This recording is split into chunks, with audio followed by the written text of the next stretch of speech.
Welcome to Empowerment Radio. My name is Dr. Friedemann, and I'm so glad that you decided to join me. Empowerment Radio is about giving you the insights, tools, and solutions to address some of the most challenging aspects of our daily lives. So sit back, relax, and empower yourself. Welcome to Empowerment Radio. I'm your host, Dr. Friedemann. So how are you all doing? Well, I think many of you are probably locked in, keeping the social distancing as your responsibility and your way to keep yourself and also your fellow citizens safe, which I really applaud you for. And, I'm talking to clients all day long, and it's really interesting to hear the positive attitude so many people have. I just am really, really happy and somewhat, so pleasantly surprised how this crisis brings in so many people, the best of them, to the surface. It's phenomenal how much kindness, how much heart openness, how much patience, how much acceptance, how much also really self-reflection. People are just, these days giving themselves the time and the permission to spend with. It's one of those situations where I feel, ultimately in the worst times, we are asked to be the best. And I think so many people are doing exactly that. They are really tapping into their resources inside to make the best out of this. And this is not an easy time. This is not even a time that we can say, oh, at some point it's going to be behind us, because I think it will change the world, and I think it's going to change us. And as I said on my last Facebook Live, it's going to change us, and we can choose how. We can choose in what way. We can choose who we will be as we are coming out on the other end. And I am really encouraged to see what those changes so far have been, and how many people are responding in such a empowering and also think compassionate and really inclusive way, really thinking about their families, their fellow citizens, more about nature than probably before. And so that's all great. Now, I don't want to necessarily dismiss that natural reaction that also a lot of us have, which is being afraid. It's like the world is on halt. And today I want to talk about the body, and I want to talk about, that base fear of getting ill, because ultimately, we have no real treatment. There is no vaccine. The medical systems are completely overwhelmed. And so that makes you naturally feel quite powerless, right? I mean, it makes you feel like, well, so I'm basically attacked by this invisible tiny little threat. It's a big threat, but it's tiny. And I can't do anything but just hide out, wash my fingers and hands and make sure that I'm not getting in contact with anything or anyone who may have the virus, but that's all I can do. And that, of course, makes you feel powerless, besides all the other powerlessness that you already may feel because of your life having just changed so much. Now, are we really that powerless is the question. Is this avoidance really the only way for us to deal with this virus?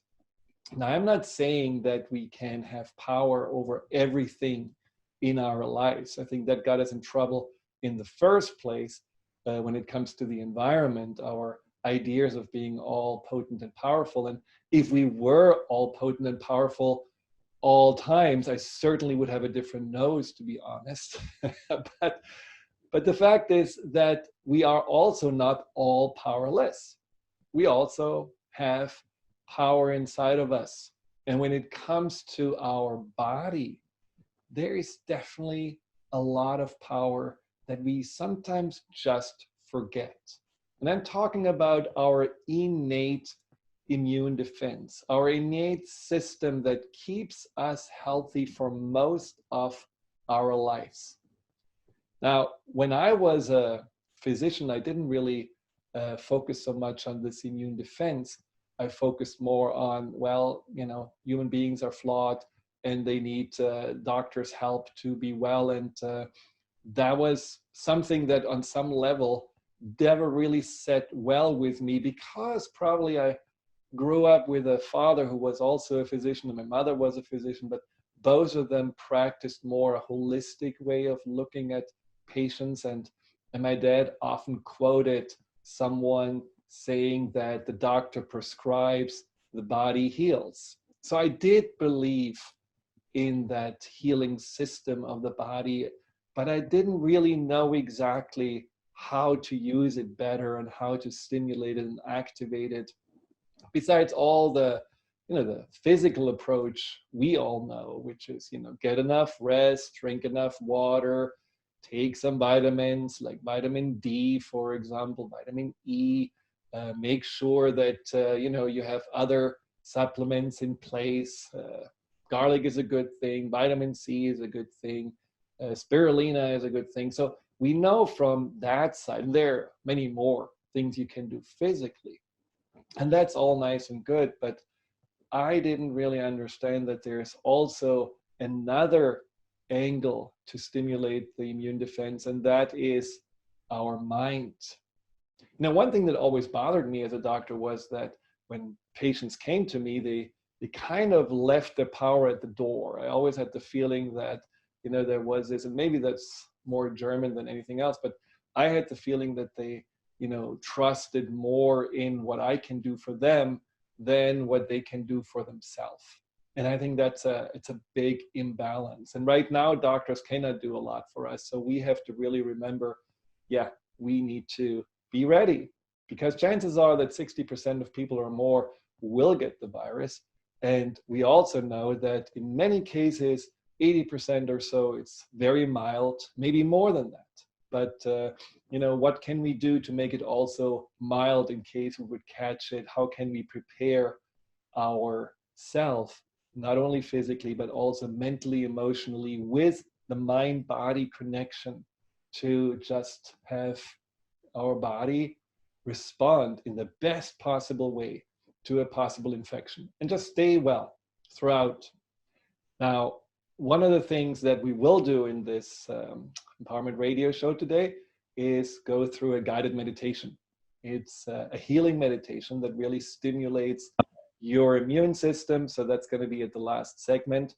And for those of you that are on Facebook Live, there's also a nice little video with it. So get comfortable and enjoy that at the end. But before, I want to really give you a few tools and tips and also insights about the mind-body system, the mind-body connection, what this really is. And the first time, besides maybe my childhood, but that's another story I may tell you another time, but one of the first and probably most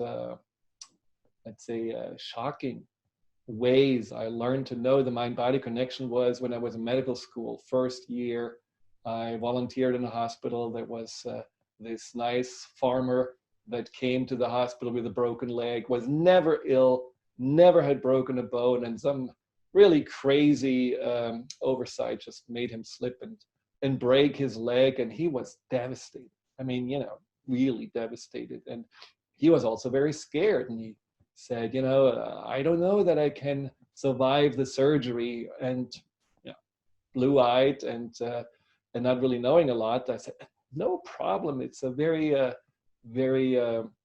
routine surgery. Otherwise, you would be in a different hospital, because this was really a small countryside hospital.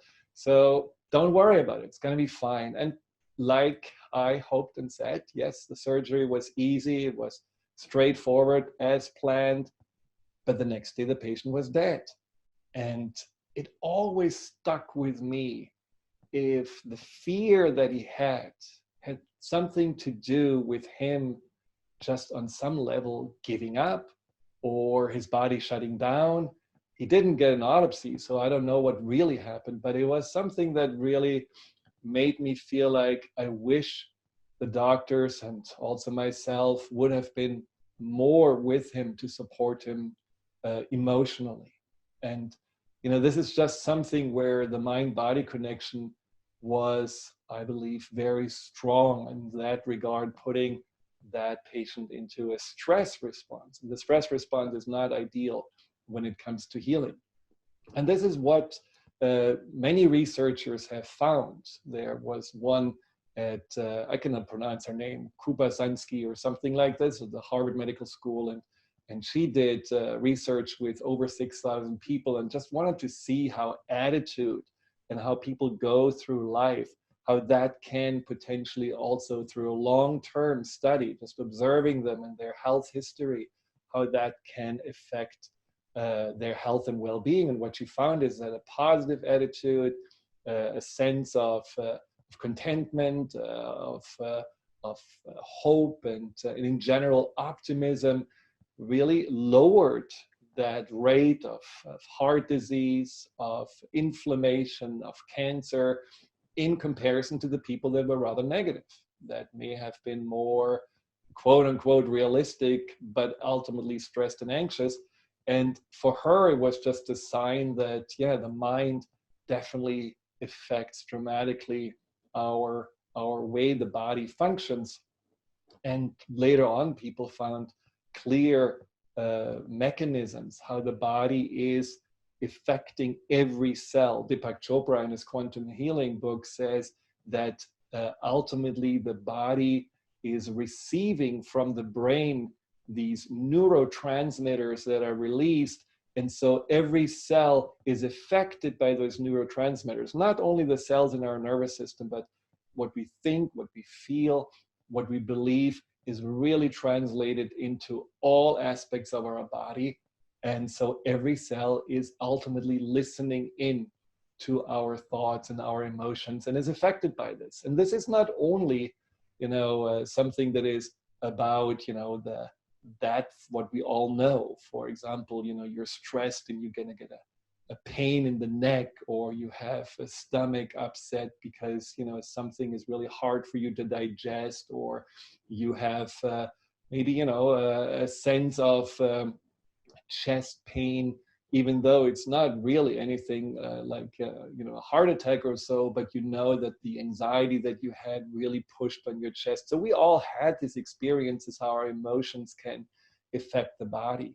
But when it comes to the immune system, research has clearly shown that when you're happy, when you're laughing, when you're optimistic, when you're relaxed, your white blood cells, and we are talking about billions of cells, billions of little soldiers roaming around in our body trying to keep us safe and healthy, those cells are way happier, way more capable, way more activated to do their job from a, you could say, relaxed place than when we are constantly in a stress, in a fight and flight response. That is apparently exhausting those cells. They're like hyper alert, and eventually they're just, having no energy left to do their job.